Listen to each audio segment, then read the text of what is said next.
Sumainyo ang Panginoon. At sumayo rin.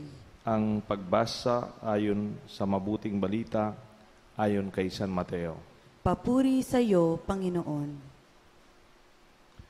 Noong panahong iyon, ang 11 alagad ay nagpunta sa Galilea, sa bundok na itinuro sa kanila ni Jesus.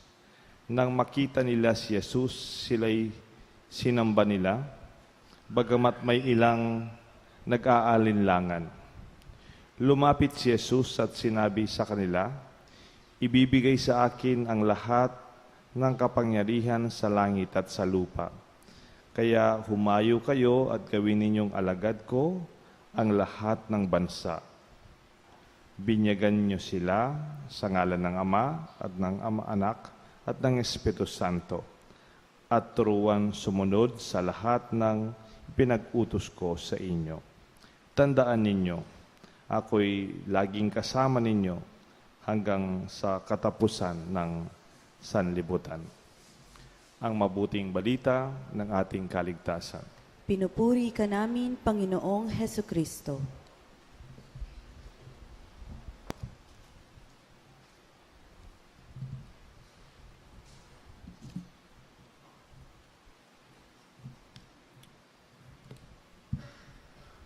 Sa ngalan ng Ama, ng Anak, ng Espiritu Santo. Amen. Magandang hapon po sa inyong lahat.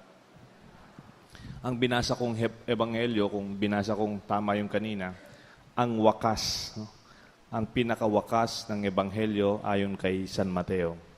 The ending, the last part, the last verses in the Gospel of Matthew 28. At kung pinagtatakahan ko, patapos ng ebanghelyo, ending na ng ebanghelyo. Pero itong pagbasa, si Jesus ay aakyat na sa langit. Pagkatapos nakita ng mga apostol, ang mga tinuro ni Jesus, ang mga milagrong ginawa ni Jesus, the blind were healed, the sick were healed, the lepers were cleansed, the hungry were filled, the 5,000 of them, the sinners were forgiven, the dead, Lazarus, was given new life. Jesus died for them, and they saw Him resurrect. Pero tignan niyo po itong ending ng Ebanghelyo. Lumapit kay Jesus, bago po umakyat sa langit, lumapit kay Jesus sa isang bundok, sinamba si Jesus, pero ang iba sa kanila, mayroon pang pag-aalinlangan. Pwede ba yun?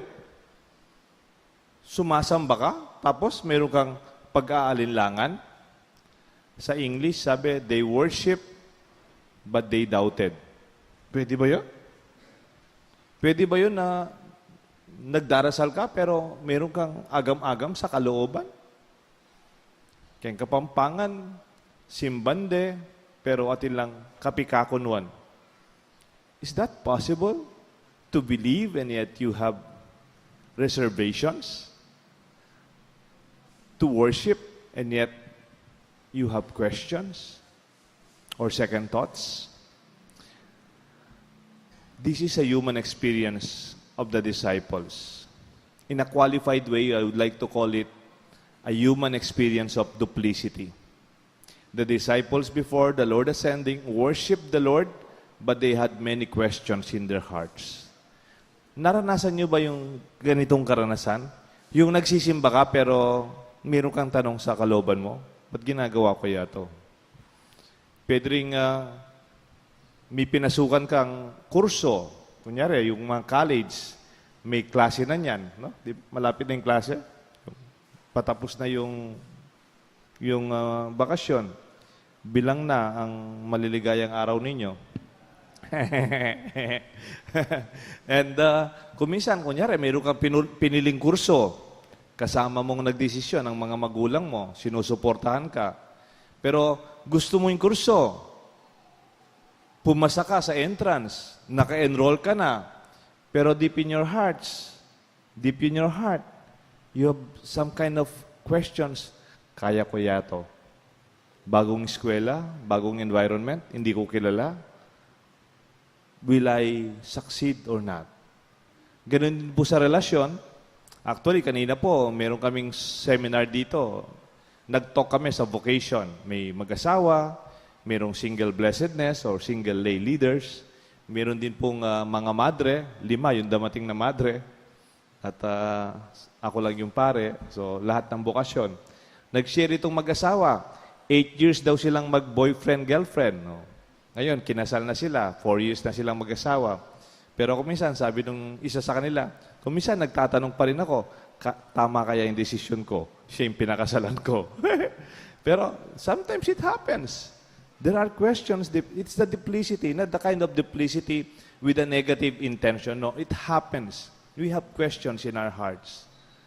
I could even be a priest, but at the same time, I feel unworthy.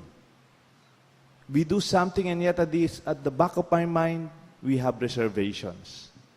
Naalala ko yung song, senior sa atin ni Bishop Ambo. Yung song, sabi po niya, offertory song yata to. Pakinggan niyo po, hindi ko ikakanta. All that we have, all that we offer, comes from our hearts, both frightened and free. All that we have, and all that we offer. Sabi ko, hindi ko kakanta, no? Comes from our hearts, both frightened and free. Take what we give now and do what you do, all done in His ways. Pero mahalaga po yung linyang, it comes, our offering of ourselves comes from a heart that is frightened, natatakot, and yet free, malaya. See the duplicity of the composer of the song? That even as you worship, as you offer, you have questions in your heart. Parang your heart is divided. It is very human. It is very real. I hope that, like the disciples, even though they have their own questions and reservations as they worship the Lord, they continued to realize their mission. That's why until now, we have Christianity with us. Yung mga disipulo niyang 11, kasi namatay na dito si Judas Iscariote, meron silang agam-agam. Kahit na paalis na lang si Jesus. But what is important is, they continued to do what they had to do. Para bang kung nag-abroad yung tatay nyo, tapos iniwanan kayo, tapos kaya-kaya namin kung wala na si tatay. Kaya-kaya namin kung wala na si nanay. You want to do it, but deep inside you, the duplicity of, baka hindi namin kaya. But carrying on with what we have to do is the mission we have to take. Especially if we believe what we do is God's will and it is good for us, especially the fulfillment of our dreams. Meron pong isang matandang seminarista. Matanda because late vocation siya, naging professional siya, nag-aral siya sa labas, nagtrabaho na siya, tapos nagpari siya. Bilib na bilib ako sa seminaristang ito kasi magaling siya. He's a very intelligent seminarian. Pag nag-exam kami, nagagandaan ako sa mga sinusulat niya. Ang galing niyang writer. Parating mataas ang grade niya. Ganon din sa pagsisimba, tsaka mga prayers natin, and community activities. Yan yung mga benchmarks ng aming formation sa seminary. Academics, spiritual life, community life, and apostolate. Madalas magaling po siya. And then suddenly, one semester, bumaba ang grade niya. Bumaba lahat. Pati yung attendance niya sa misa.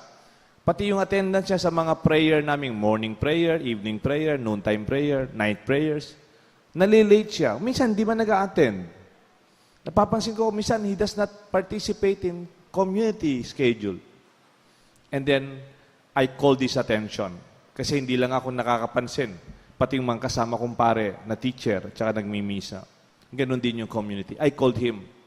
What happened? You used to perform very well academically. What happened? Why are you slowing down in every aspect of your life?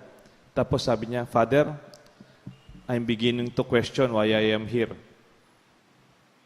Bakit? Sabi ko. Because my mother is very sick. And my father, who is also old, is relying on my mother. Among matanda na po yung mga magulang ko. At ang nanay ko po, siya po yung namamalengke, siya yung nagluluto, siya po yung in charge sa bahay. Pero pag nagkasakit ang nanay ko, paano po silang dalawa? Silang dalawa na lang. Tinatanong ko, ba't nandito pa ako? It's in the middle of the semester. Then I told him, if you will be a priest, it will be the same. It might even be worse. I'm sorry, I have to tell you this. Because your parents will not be any younger after many years. Pwedeng nagmimisa ako dito, pero naisip ko, may sakit yung kapatid ko. Naka-hospital yung nanay ko. Why am I here? I could doubt and question what I'm doing now. But you just have to continue every day. There are questions, there are doubts, you're having reservations, and yet if you believe what you are doing is what is beautiful and good, and your mission and vision, part of your dream, go on. Like the disciples, they worship the Lord. They had their own reservations, the duplicity in their hearts. But we know all of them died as martyrs for the Lord. The good news is, itong seminaristang to, nag-regency siya. But now, deacon na po siya sa Zambales. In a few months, he will be a priest. And I'm very happy for him. Nakita ko po siya 2 weeks ago, last week, and I embraced him, and he embraced me. And I'm very happy for you, sabi ko sa kanya. And he knows what I mean. My dear friends, kuminsan meron tayong mga tanong sa puso natin. Kuminsan, we are divided deep inside us. But let the goodness, let the mission, let the good things that you are doing take over your own questions. But never, never give up seeking the answers, finding a better solution to your questions deep inside. Take note, when we doubt, it is not the end of faith. Pag nagduda tayo, hindi po yun yung katapusan ng pagmamahal at ng relasyon natin sa Diyos. Kahit pag nagduda ka sa mahal mo sa buhay, hindi yun yung katapusan ng relasyon. It is only a relationship that seeks deeper expression. Meron po akong favorite expression. Ito po yung expression na madalas ko sinasabi sa mga PPC officers. Ganito po, medyo may pagkasigurista po ako eh. Check, double check, make sure. Favorite expression ko po yan. Kanyari, magmi-meeting kami. Check, tignan nyo kung okay. Tapos, double check, kung talagang okay nga, you ask another person to check it. And then lastly, make sure. Halimbawa, nag-parish outing kami noong May 28. First parish outing. First year ko dito, at birthday ko pa naman. Nag-outing kami. Ginawa naming outing, yung outing na malapit lang. Yung pwede kang maglakad. Sa isang malaking subdivision, anong tawag nito? Ano yun? Yung malaking clubhouse. Malaki pa dito yung clubhouse. More than 500, kasya doon. Tsaka malaki yung pool. Kaya lang, nung minsan, kasama ko yung PPC, chinek namin, marumi, hindi malinis. Pero yeah, dito, okay na tayo dito na. We checked it, no? And then after a few days, nagpunta na ako dun sa mismong may-ari ng pool, yung office nila. Pinareserba ko. Ako mismo, nagpareserba. Iba pa yung reservation ng pool, iba pa yung clubhouse. Nag-down payment na, nagbayad na kami. A few days before the outing, dinoble check ko. Kasi alam ko, nung magpunta kami, marumi yung pool. Nagpunta ako. Kung Wednesday yung aming outing, Monday, magpunta ako. Libre naman ako ng Monday. Tinignan ko yung pool, marumi pa rin. Pinuntahan ko yung office nila. Ba't marumi po yung pool? Di ba pinareserba po namin ng Wednesday? Baka hindi po matapos ng malinis. Siyempre, OC po tayo. Tapos, sabi nung secretary, bukang nagpapanik, Sir, yung pong naglilinis namin, nasisante. Nasisante kailan? Kahapon lang po. Sino maglilinis? Naghahanap pa po kami. Ba't nasisante? Kasi nga po, hindi siya malinis maglinis. Talaga? O sino yung kapalit? Hindi pa po namin alam. Kung hindi kayo nakakita, hindi ko po alam. Ay, hindi po ako makakatulog niyan. Sabi ko, nakapasubo na kami sa parokya namin. More than 300 people will come here. Ang alam namin, hindi naman yung outing na walang swimming, hindi po. Mabuti pa yung matatanda, pwedeng hindi mag-swimming, magbibinggo lang, pwede na, tsaka konting kwentuhan. Pero yung mga bata, gusto nila nagsiswimming. At tsaka ako, gusto ko mag-swimming. Alam niyo po, anong ginawa ko? Nakiusap ako dun sa may-ari ng subdivision mismo. Kasi yung mga sekretarya, hindi na sila makakapag-desisyon eh. It's beyond their level. I texted the owner of the subdivisions. Maganda naman, meron silang ibang pool sa ibang subdivisions at pinadala yung mga naglilinis. Hindi man halata na marumi nung linggo at saka lunes yung pool. Malinis and it was check, double check, make sure. That's the type of my personality. But you know, sometimes you cannot apply that in everything. You know why? There are things beyond our control. In spite of the fact that you have done everything, naranasan niyo na ba yun? Ginawa mo na lahat ang kaya mo with your own capacity and beyond. Pero kung minsan, it does not turn out as you plan. But that is where faith comes. That is where believing goes beyond questioning. There are questions, but you have to do what you have to do. Continue doing it. Otherwise, it will not happen. Meron pong tinuro sa amin yung teacher ko. Sabi niya sa akin, actually, spiritual director pala. Sabi niya sa akin, Deo, when you stop risking, you stop living. May repeat? When you stop risking for doing what is good, you stop living. Totoo nga naman. Tignan niyo po. Last May 30, nagplano kami ng Santa Cruzan. Santa Cruzan. Kwento-kwento lang, Santa Cruzan.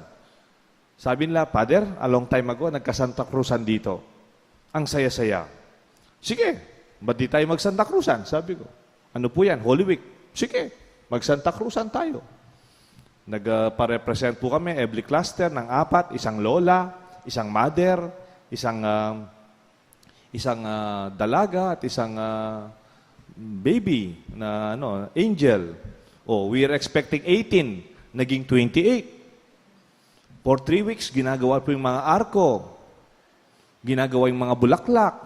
Oh, ganda-ganda ni Lola. Oh, ganda-ganda ng apo. Ganda-ganda ng mga anak. And wala pa yung mga konsorte dyan, yung mga Constantino. More than 70 of them and the family.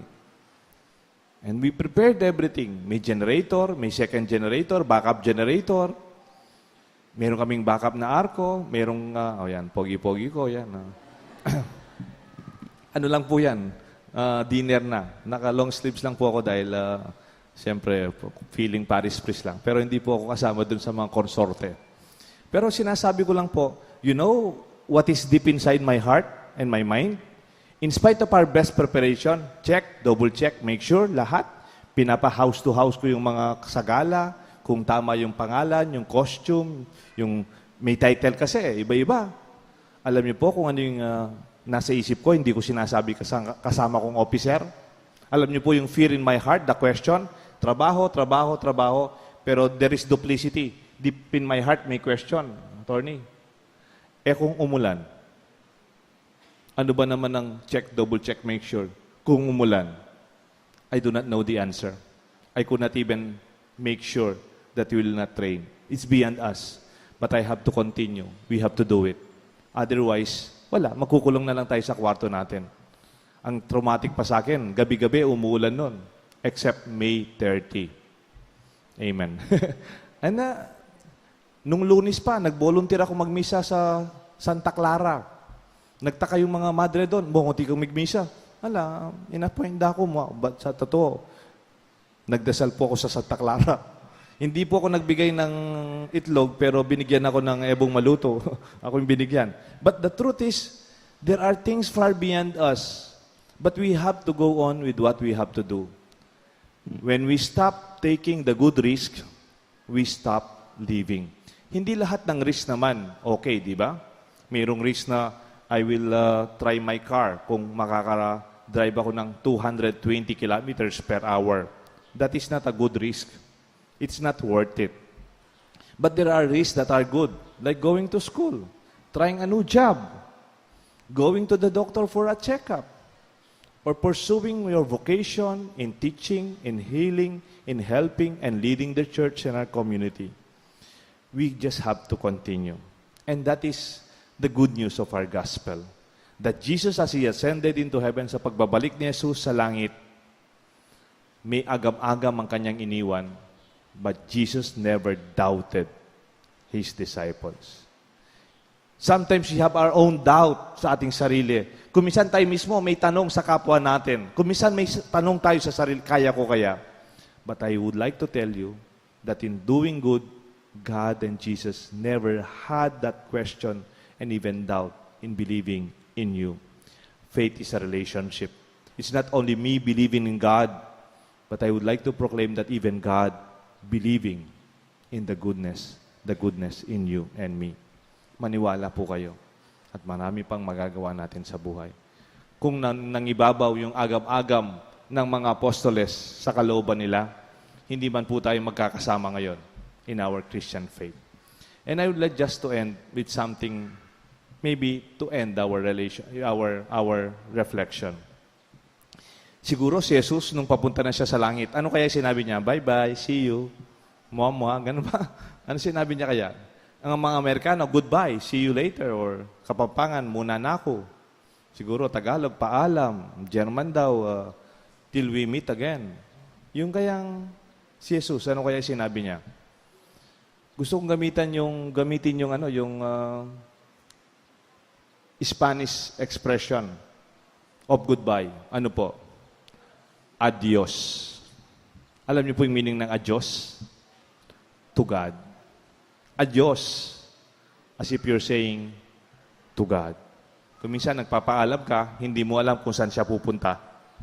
Pero pag nagpaalam kang adios, it means your mission, my journey, is really going to what is beautiful and good. We take the risk, yes, but it's all for the glory of God. Adios.